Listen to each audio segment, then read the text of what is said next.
로잔대학교에서 그 구약학 관련된 부분으로 일을 하고 있고요. 한국에 있는 기독연구원 이에미아에서도 전임 교수로 있습니다. 제 전공은 구약학이고 지혜문학입니다. 오늘 여러분과 함께 4주 동안 전도서에 대해서 함께 나누려고 해요. 그래서 주일 설교지만 좀 자연스럽게 강의 반, 설교 반. 그래서 편안하게 들으시면 되겠습니다. 마스크 꼭 끼시고요. 그래서 전도서라고 하는 책은 대단히 흥미로운 책이에요. 크게 두 가지 점에서 흥미롭습니다. 왜 흥미롭냐면 여러분들 구약 성경을 보시면 어떤 걸 느낄 수가 있냐면 이 잠언과 욥기와 전도서는 역사적인 맥락이 없다는 사실을 발견하게 돼요. 당황합니다. 어디다가 이거를 적용시켜야 되냐? 잠언, 욥기, 전도서는 지혜문학이라고 일컫습니다. 보편적인 인간의 감정과 삶, 일상생활 속에서 일어나는 실제적인 일에 대해서 이야기를 해줘요. 잠언 같은 경우에는요, 여호와를 경외하는 것이 지혜의 근본이라고 말하면서 잠언 전체의 텍스트는 무엇을 위해서 구성되어 있냐면 아빠가 아들에게 살아가는 삶의 지혜를 가르쳐줍니다. 고대 사회에 있는 전기도 없고 물도 없고 공공시설도 없고 보험도 안 되고 아무것도 없지 않습니까? 그러니까 10명을 낳으면 8명, 7명이 일찍 죽어요. 5년, 6년 지나면 다 죽고 혼자 남죠. 그래서 계속 죽다가 나중에 40살, 50살까지 살아남는다는 것은 생존했다는 것이고, 이집트에서도 마찬가지로 오래 살아있는 사람이야말로 생존의 지식을 가진 사람이에요. 도서관도 없고 인터넷도 없고 아무것도 없기 때문에 나이 든 사람들한테 지혜와 생각을 구합니다. 고대 사회에서는. 당연히 이 사회에서도 나이가 많다는 것은 지혜가 많다는 것이고 노하우가 있다는 의미죠. 그래서 잠언에서는 아빠가 오래 산 아버지가 아들에게 인생을 살아가는 방법에 대해서 구체적으로 느껴져요. 반대로 욥기는 아주 다른 지혜에 대해서 말합니다. 이 세상에서 가장 지혜로운 사람이, 이 세상에서 율법을 가장 잘 지킨 사람이 율법을 가장 잘 지켰기 때문에 당하는 고통의 상황을 이야기해줘요. 그럼 전도서는 뭐냐? 전도서는 지혜라고 하는 것에 대해서 관심이 별로 없어요. 그러면 전도서는 무엇을 말하냐면은, 야, 이 세상이라고 하는 곳을 살아가다가 너가 아무리 지혜로운 사람이라고 하더라도 너 망할 수 있어. 그러한 이야기를 하는 책이 이 전도서예요. 전도서 1장 1절을 우리가 같이 한번 보면서 구체적으로 한번 이야기해보면 좋을 것 같습니다. 전도서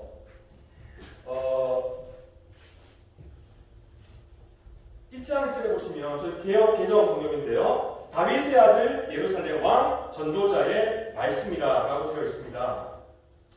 제가 나눠드린 핸드아웃이 다 나눠졌나요? 목사님? 예, 가지고 계시죠? 네. 보시면서 하시면 더 도움이 되실 것 같아요. 네. 혹시 안 가지신 분들은 받아주시고요.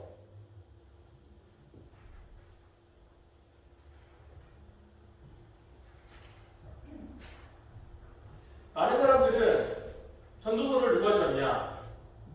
솔로몬이 지었다고 합니다. 그런데 실제로 학자들 중에서 솔로몬이 지었다고 생각하는 사람은 거의 없어요. 첫 번째 그 증거가 뭐냐면 전도서에는 솔로몬이라는 말이 없습니다. 없기 때문에 솔로몬이 했다는 것을 인정하면 되고, 실제로 히브리 성경을 읽어보게 되면 전도서에 많은 내용들이 3세기, 2세기 그리고 4세기 근간을 이루는 히브리어임을 알 수 있어요.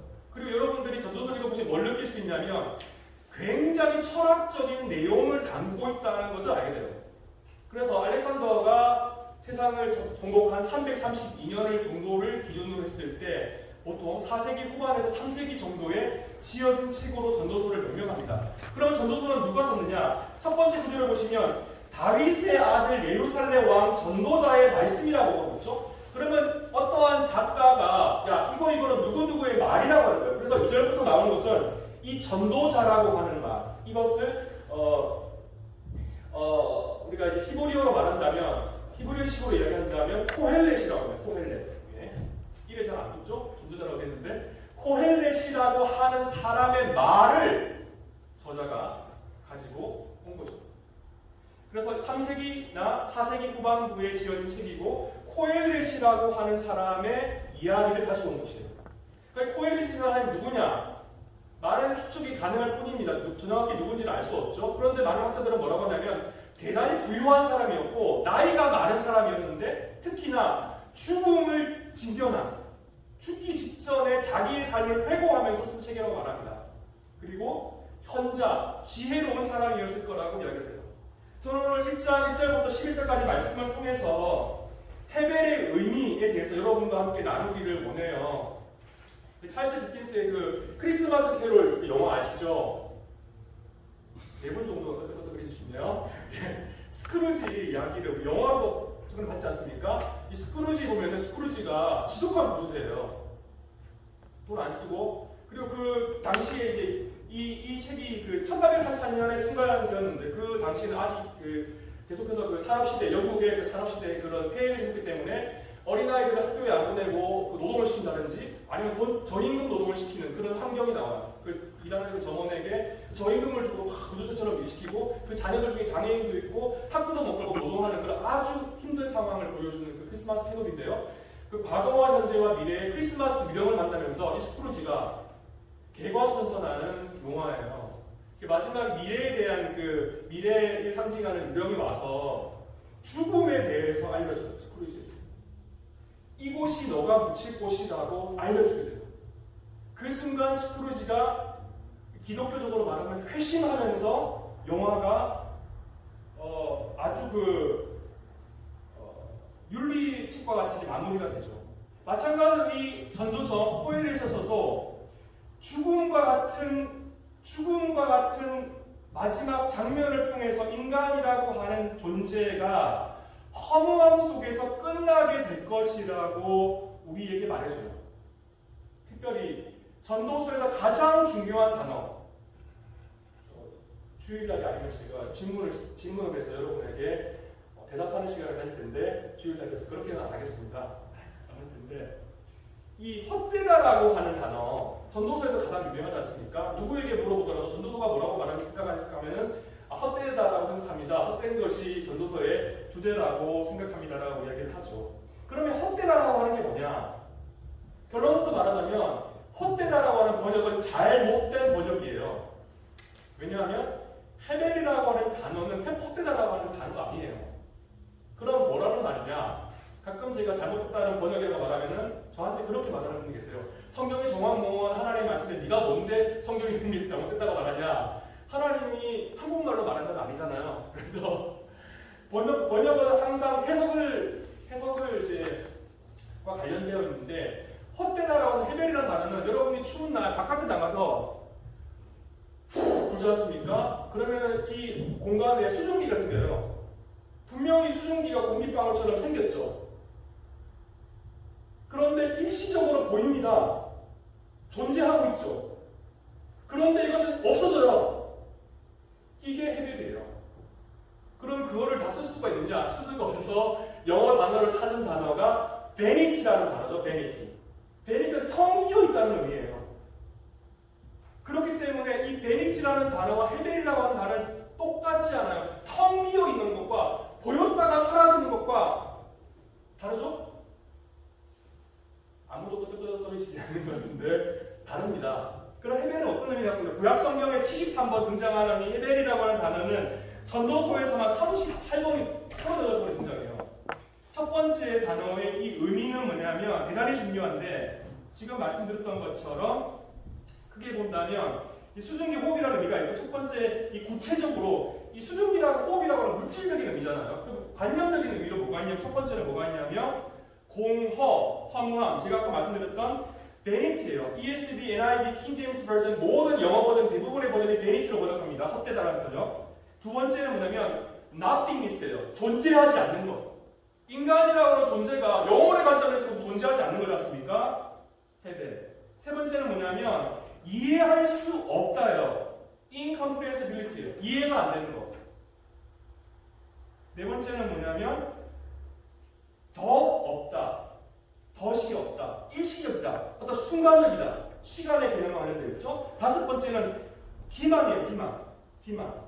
허위, 허탄. 인생이 얼마나 우리를 속입니까? 예. 그렇죠? 그리고 이 단어는 우상숭배와도 관련되어 있어요. 그 예언서를 읽어보다가 이 헤벨이라는 단어가 우상이라고 하는 단어와 동일되게 쓰일 때도 있습니다.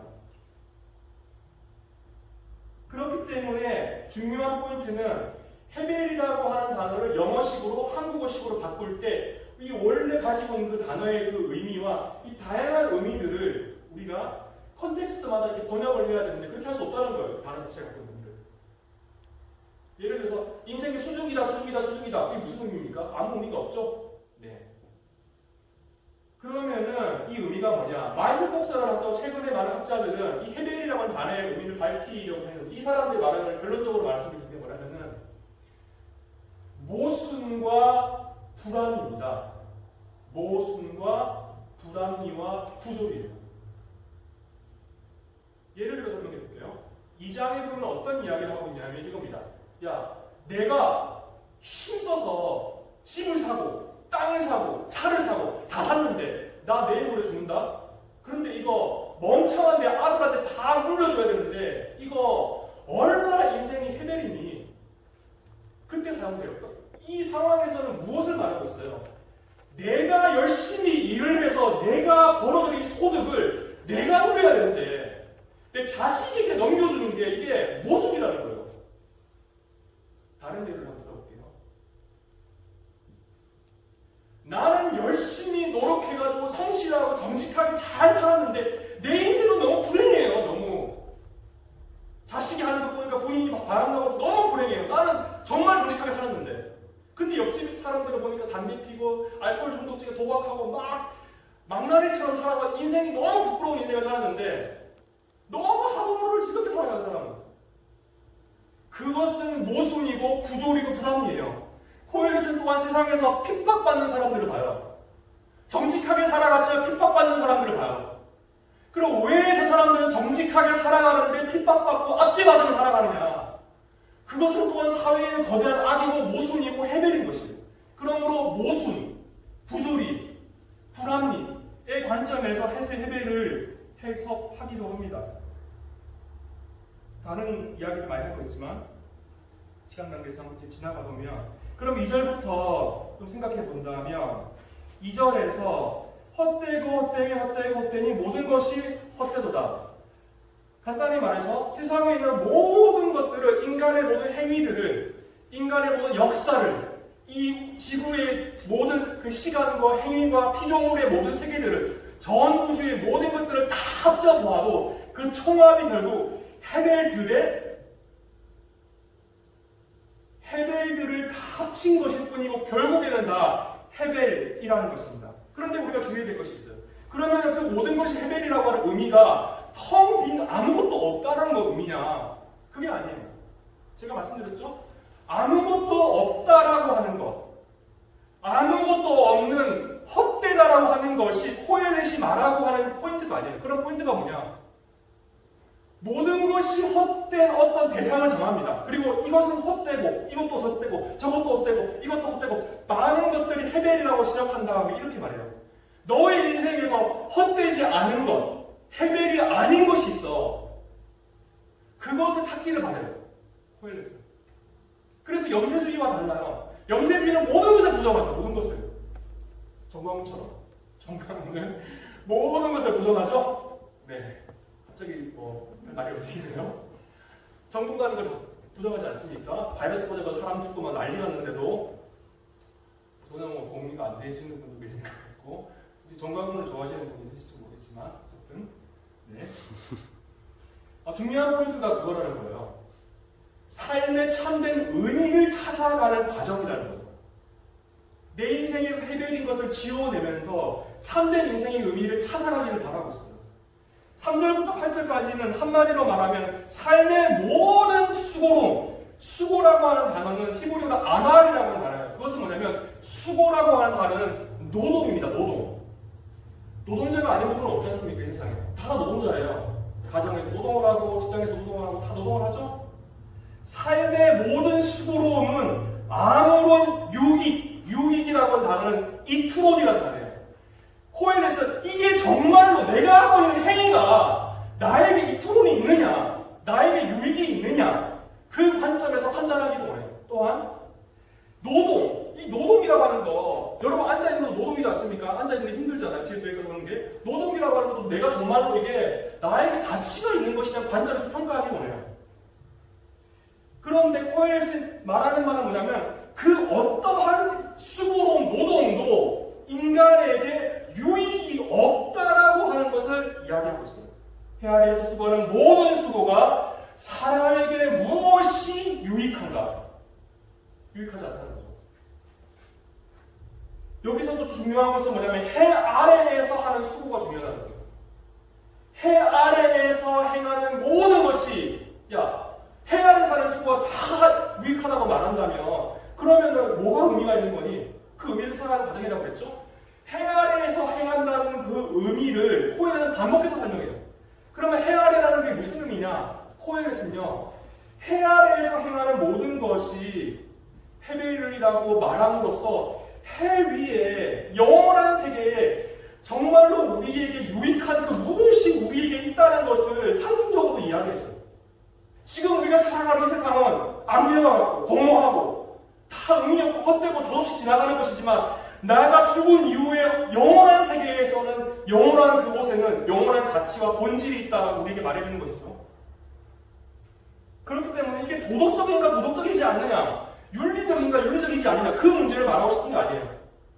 그냥 모든 노동은 그 자체로 아무런 유익이 없다고 선언하는 것이죠. 그러면 4절부터 7절까지를 한번 설명해 보려고 해요. 여러분이 보시고 있는 그 행가옷을 보시면 이야기가 되어져 있습니다. 먼저 여기서는 그러면 어떻게 인간 행동이 총체적으로 무익한가? 인간의 살아가는 노동이라고 하는 것이 왜 무익한지에 대해서 자연 만물을 통해서 설명해 주고 있어요. 자세하게 설명할 수 있지만 간단하게 본다면 첫 번째, 땅. 한 세대는 가고 한 세대는 꺼줘요. 인간의 세대, 인간의 발전. 우리는 계속해서 진보하고 있다고 생각합니다. 인간은. 어제보다 오늘이 낫고 아이폰도 계속해서 갱신이 되고 있고 좋은 아이패드가 나오고 있고 뭔가 더 나아지고 있다고 생각해요. 근데 코엘렛에서 철저히 인간의 진보는 허상이라고 이야기해요. 문명이 발전했다라고 하는 것에 대해서 허상이라고 이야기해요.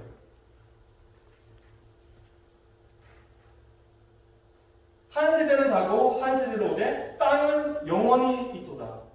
여기서는 땅은 영원히 언제나 변함없이 존재하고 그대로 있지만 이 지구가 거대한 이 지구가 수억 년 전에 만들어졌잖아요. 근데 인간이 등장한 것은 정말로 수억 년의 역사에 비하면 정말로 찰나의 순간이지 않습니까? 그런 거대한 우주의 시간에 비하면 우주의 나이에 비하면 인간이라고 하는 존재는 없는 것과 마찬가지죠. 땅은 언제나 변함없이 그대로 거기에 있지만 인간은 생성하고 소멸한다. 땅과 인간을 비교해보면 아무것도 아니라는 거예요.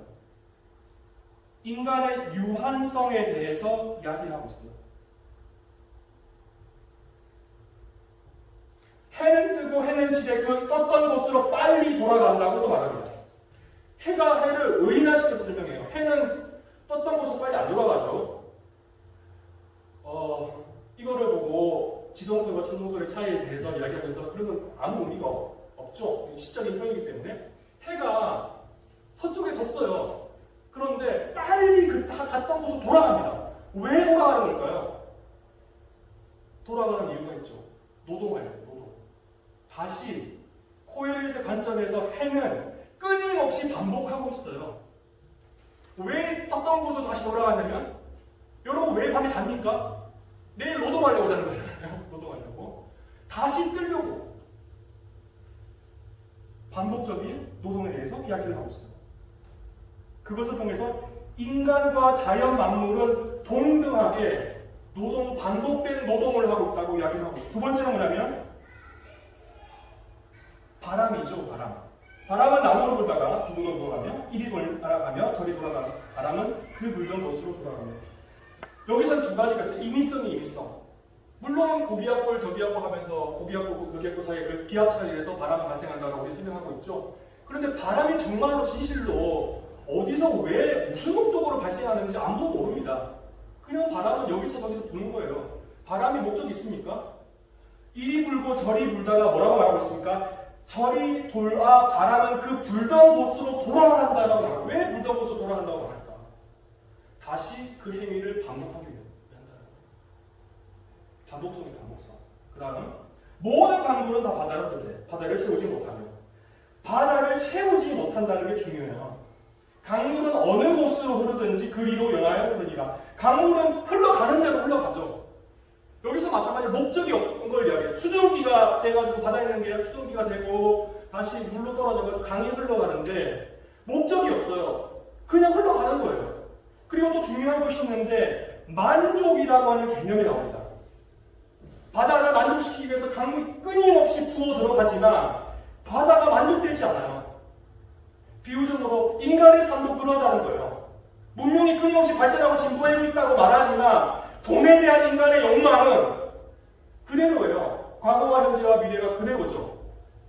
그 돈에 대한 욕망으로 전도사장 1절, 2절, 3절을 지나서 4절부터 읽어보시면 경쟁심이라고 하는 것이 성취를 만들어낸다고 해요.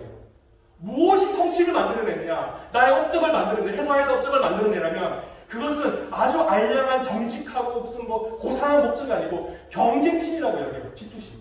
타인에 대한 질투심이 성과를 만들어낸다고 말하거든요. 근데 어쨌든 만족이 없다. 그러면 뭐냐? 8절을 잘 보세요. 8절은 중요합니다. 이런 8절을 잘 보세요. 모든 만물이 피고, 여러분이 개혁개정 성경을 가지고 계신지 세번역을 가지고 계신지 모르겠으나 세번역 가지고 계신 분 계십니까? 그러면 아마 세번역과 아마도 제 생각에는 개혁개정이 그 번역이 다를 겁니다. 모든 만물이라고 번역되어 있는 단어가 있을 텐데요. 콜하 데바림. 데바림이라고 하는 단어는 말씀이라고 하는 의미가 또 있어요. 만물, 사물. 어떤 대상의 사물이라고 하는 의미가 있습니다. 여러분 성경책에 보면은 만물이라고 번역되어 있죠? 만물이라고 번역된 이 단어의 다른 뜻은 언어라는 뜻이에요. 여러분이 읽어보시면 만물이 피곤하다는 것은 사람이 말로 다 할 수 없다. 이게 뭔 의미지? 연결이 안 된다는 걸 알 수 있어요. 또 다른 번역은 모든 말입니다. 말. 언어예요. 제가 여러분에게, 제가 제 아내에게 내가 너를 정말로 사랑한다는 것을 내 영끌이라고 하는 단어를 많이 쓰더라고요. 영어를 끌어와서 막 설명했어요. 그런데 어떤 언어를 다 설명을 해도 설명이 안 된다는 거죠. 마찬가지로 언어라고 하는 요소가 가지고 있는 그 독특한 때문에 내가 가지고 있는 생각을 정말로 전심으로 다해서 표현하지만 그것이 피곤하다는 것을 사람이 말로 다 말할 수 없다니. 언어가 피곤하다는 것을. 그 언어의 왕래 속에서. 그래서 눈은 보아도 족함이 없고 귀는 들어도 가득 차지 아니하는데 만물보다는 언어라고 번역하면은 뒷부분이라고 연결돼요. 우리의 눈과 귀와 우리 감각을 통해서 세상을 인지하고 언어를 통해서 의사랑 소통하지 않습니까? 그런 언어와 감각을 통해서 세상과 소통하는데 그러한 소통을 통해서 충분히 우리의 생각과 마음을 다 소통할 수 없다는 거예요.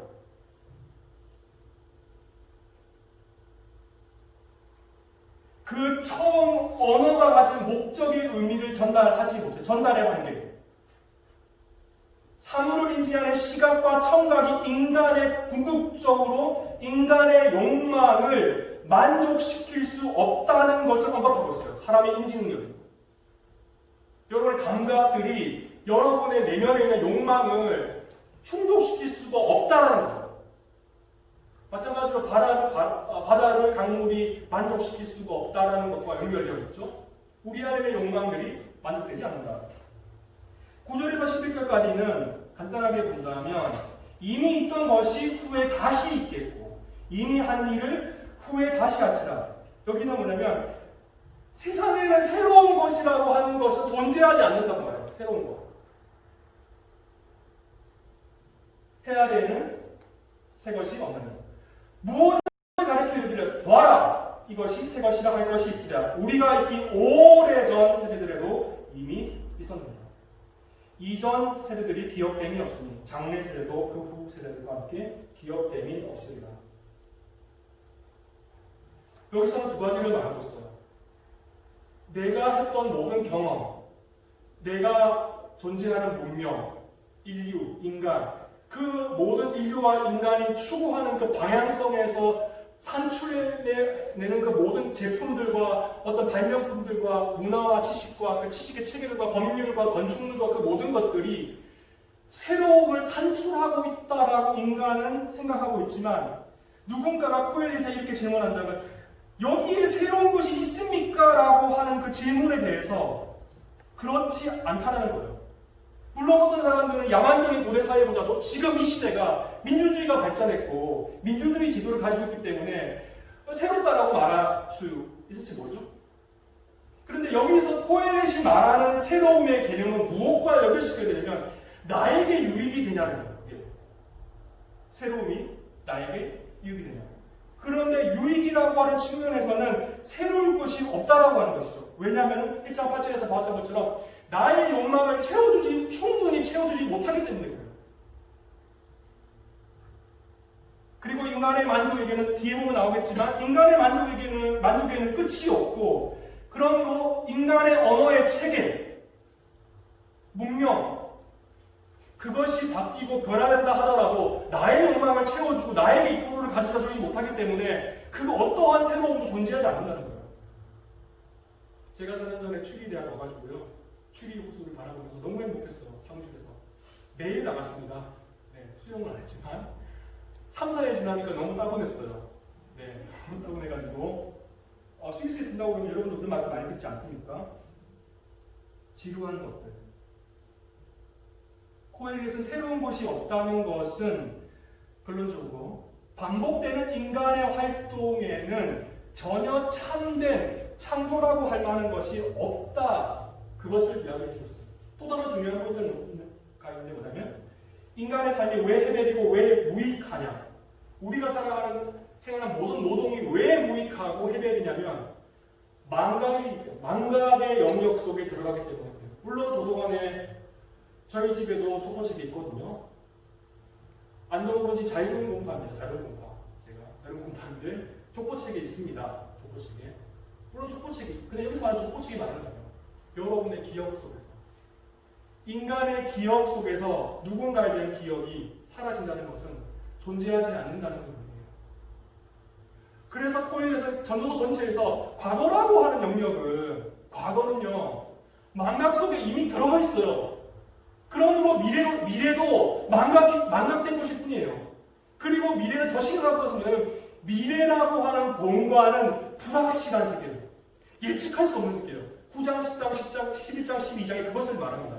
그러면 코엘렛에게 남은 건 뭐냐? 현재밖에 없어요. 현재. 찰나의 순간. 그러나 지금 이 현재의 순간조차도 고통으로 가로차 있어요.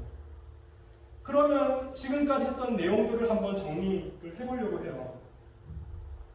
해별의 의미에 대해서 말씀드렸죠. 다양한 의미가 있고 그 속에 모순의 의미가 있다고 말씀드렸습니다. 우리가 살아가는 이 세대 속에는 다양한 것들이 발명되고 있죠. 다양한 새로움들이 나오고 있지 않습니까? 제가 미국에 있을 때 그 당시에 그 인터넷 교회가 뜨기 시작했어요. 그때가 23년 전이었거든요. 인터넷 교회가 뜨기 시작했고 지금 요즘에 또 그 언택트 그런 거 많이 하지 않습니까? 그리고 이제 인터넷으로 그 예배드리고 인터넷으로 만나는 게 현실에서 만나는 것보다 더 리얼하냐, 뭐 리얼하지 않냐. 그 인터넷의 경험이 더 리얼하다고 주장하는 철학자도 있어요. 어떤 가상 공간에서 내가 뭔가 경험한다는 게 현실에서 경험하는 것보다 더 진짜다라고 주장하는 사람도 있습니다. 그러한 다양한 3D라든지 또 그 인터넷 매체의 발달이 교회를 변화시켜 왔죠. 보험이라고 하는 제도가 많은 사람들이 안전을 보장해 줍니다. 보험이라는 거 좋습니다. 자동차 갖고 있으면 자동차 보험 없는 사람 없지 않습니까? 국가가 또 하라고 해가지고. 그런데 이런 것도 있어요. 이런 건 어때요?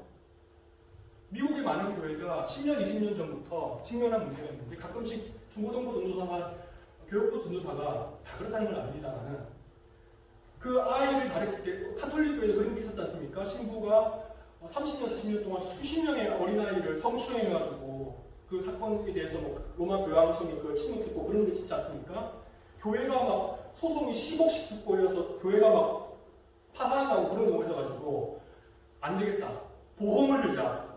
그래가지고 보험을 들었어요. 그래서 교회 보험이 아주 성행했어요. 한때. 요즘은 모르겠습니다만 그런 일이 있을 때 보험회사에서 돈을 줄 수 있도록 보험을 들었죠.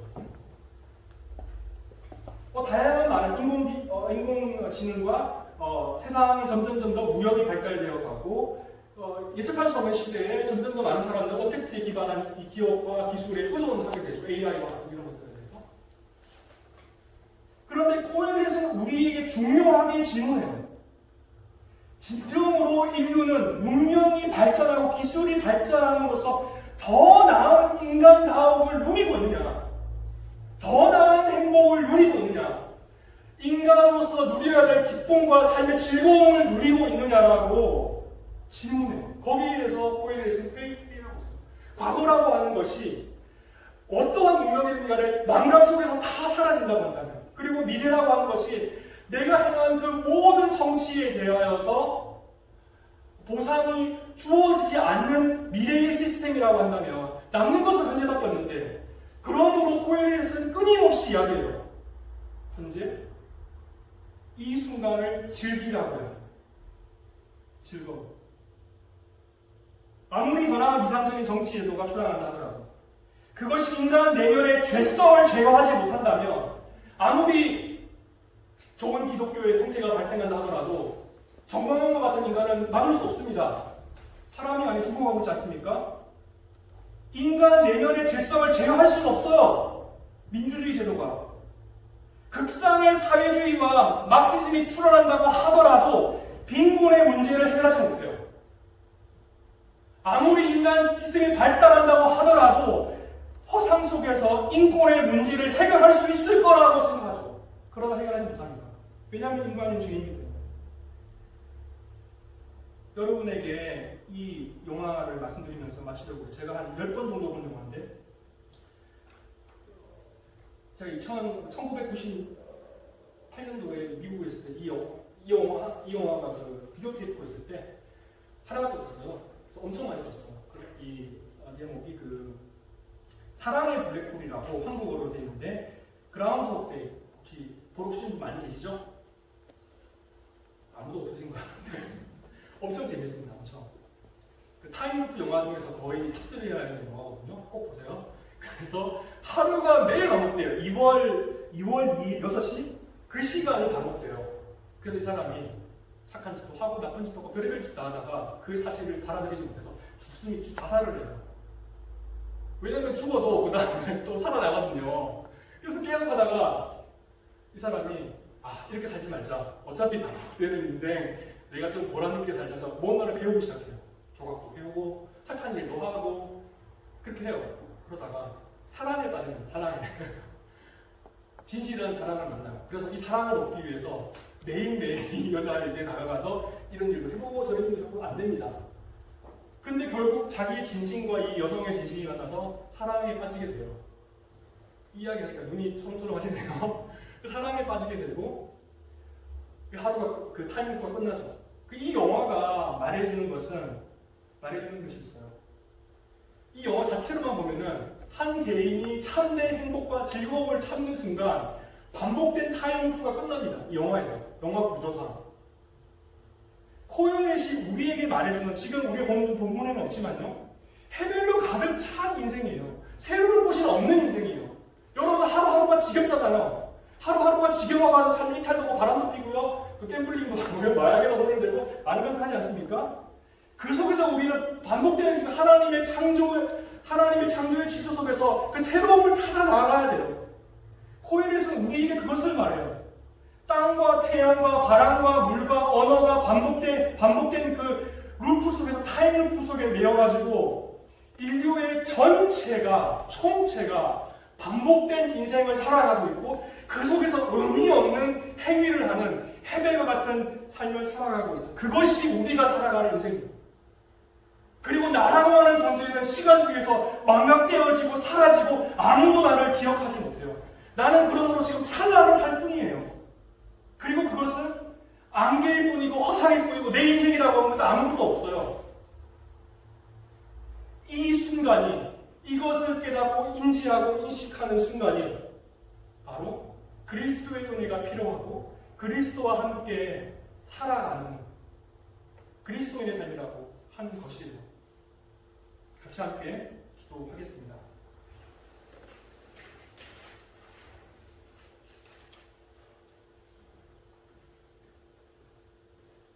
하나님 감사합니다. 우리에게 예수 그리스도를 허락하여 주시니 감사합니다. 하나님 우리 인생에 허무하고 의미 없고 목적 없고 아프고 고통스러운 인생의 여정을 걸어갈 때 하나님 인생의 어느 순간 내가 왜 노동을 하는지 내가 왜 일을 하는지 나의 가정이 왜 이렇게 되었는지 회의감에 빠지기 전에 하나님 우리를 지으신 창조주를 기억할 수 있도록 인도하여 주시옵소서. 하나님 우리의 삶은 지루합니다. 하나님과 우리의 삶은 죄악으로 가로차 있습니다. 그 속에서 하나님 회개합니다. 하나님 우리가 교만함으로 행하였음을 회개합니다. 교회가 세상을 향하여서 선한 영향력을 끼쳐야 하나 그렇지 못하였음을 회개합니다.